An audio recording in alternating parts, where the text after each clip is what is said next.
Andy Herrera was born with a heart defect such that the center of the heart didn't develop well.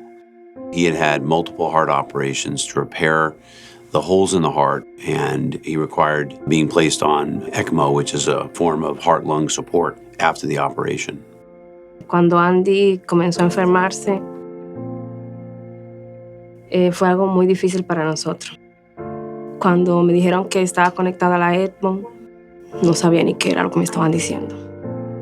Entonces, luego cuando dijeron que ya lo único que podría salvar a Andy era un trasplante de corazón, ella comenzó a buscar hospitales aquí en Estados Unidos. Entonces apareció Ginsberg. In the Cayman Islands, they do not do heart transplant, and they did not have another form of heart support other than ECMO. So they searched for other institutions that might be able to give Andy a chance at transplantation or other cardiac assist. And we were the center that agreed to take him. Inmediatamente se comenzó una recolección. Me fui a mi país y fui a enseñarle quién yo era a mi país.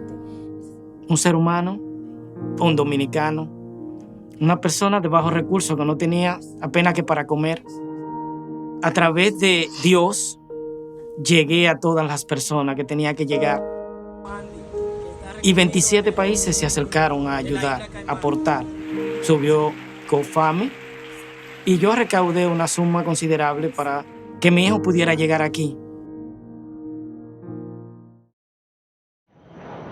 When Andy landed in the US and came to our ICU, what struck me at that point and I realized was that his wound from his previous surgery was in pretty bad shape.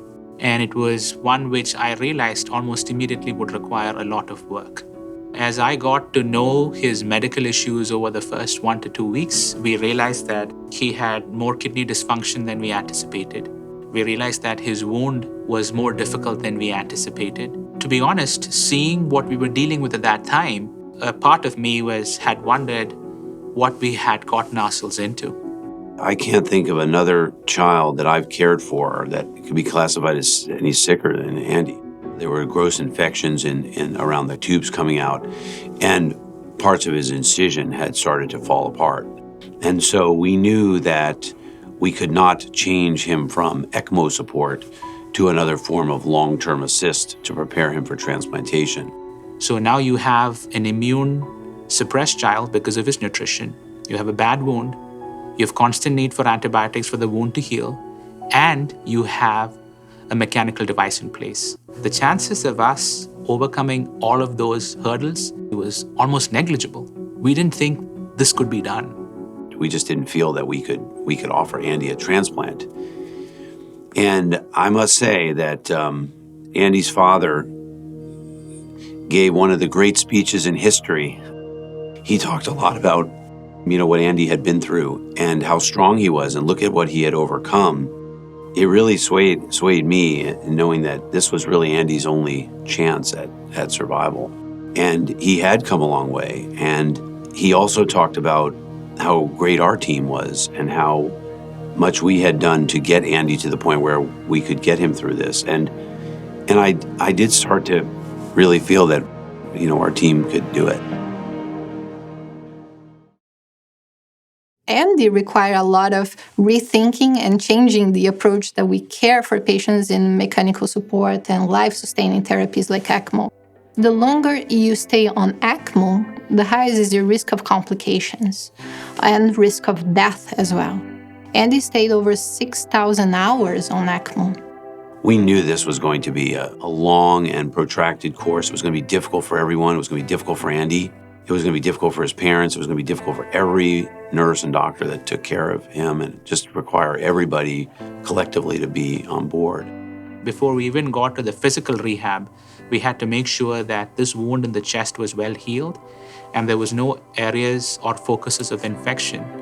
I think you really could realize how sick he was when you saw the amount of people that were in charge of his care from different departments from every part of the hospital dealing with different organs, different, systems that was going on. It's almost hard to imagine that that's one person going through all of this.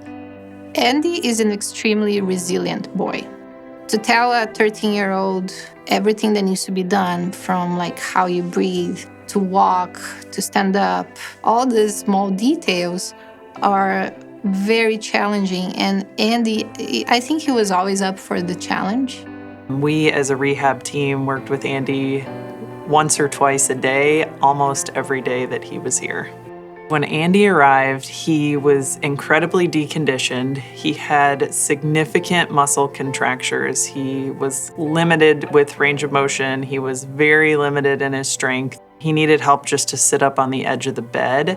We had an uphill battle kind of getting him back to even a baseline functional level of range of motion. We as a team spent so much time in Andy's room that he became kind of our little buddy, so to speak. And we all wanted to know how he was doing when someone else had him, and we were all very invested in his care.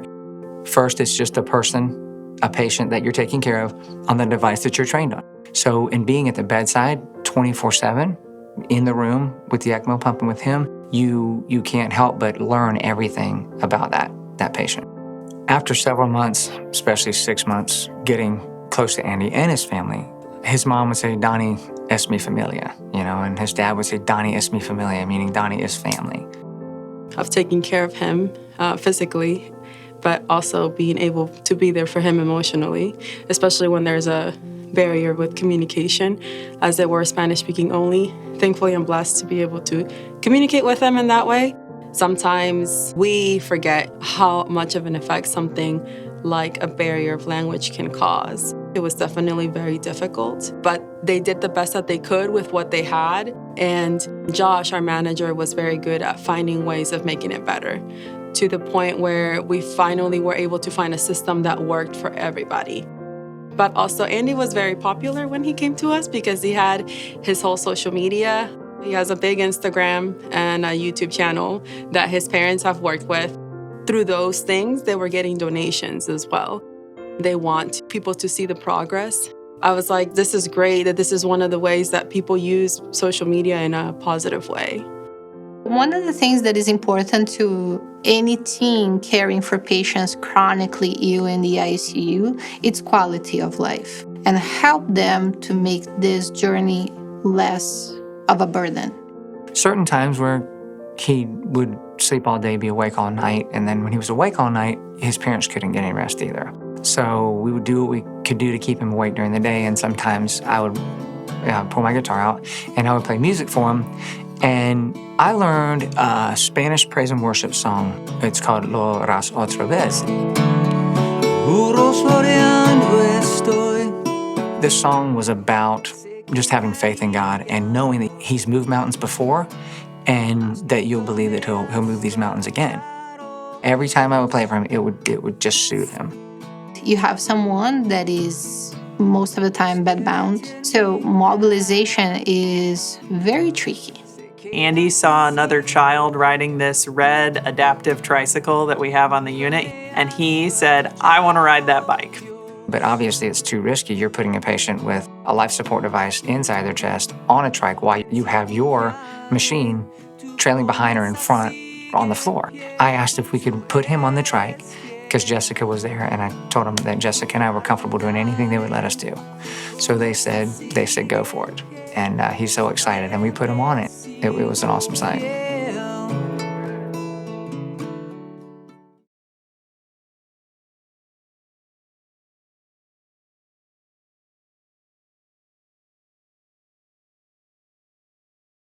Sometimes he'd be, like on the transplant list, off the transplant list. So it was a long time. And it was at that point where, I was thinking in my mind, we don't know, if this child's going to make it. We knew what this surgery was like. It was something that, in my mind, I didn't know if it could be done.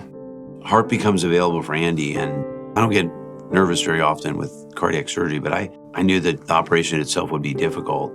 Also, we were just completely committed to Andy. We just love Andy. His parents are part of our family, and so it was like operating on a family member, so it was quite daunting. Andy, antes de ir a cirugía, dijo, todo va a estar bien, mami. Todo va a estar bien. Él siempre ha confiado. Tiene mucha fe.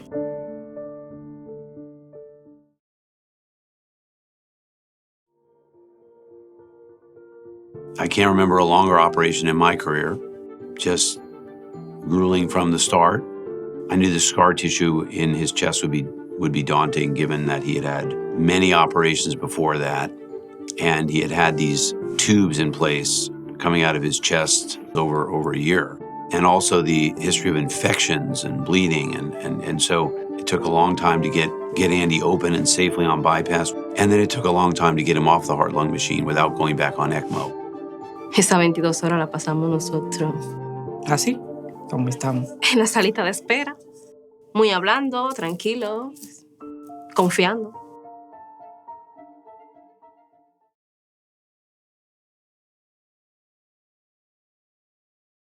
Sometimes with all the levels of care we do, they don't survive. But I believe miracles happen. Me siento bien porque puedo hacer hoy día una historia que no mucha gente lo pueden hacer.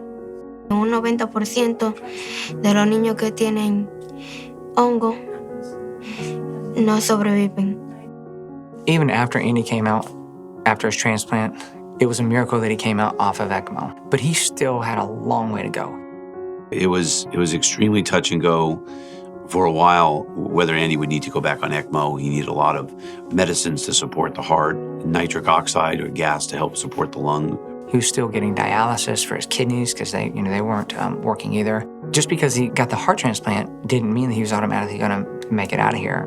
But with a good team that was consistent in caring for him with appropriate physiological principle, with a family that was able to take him with the ups and downs, a miracle happened because he survived.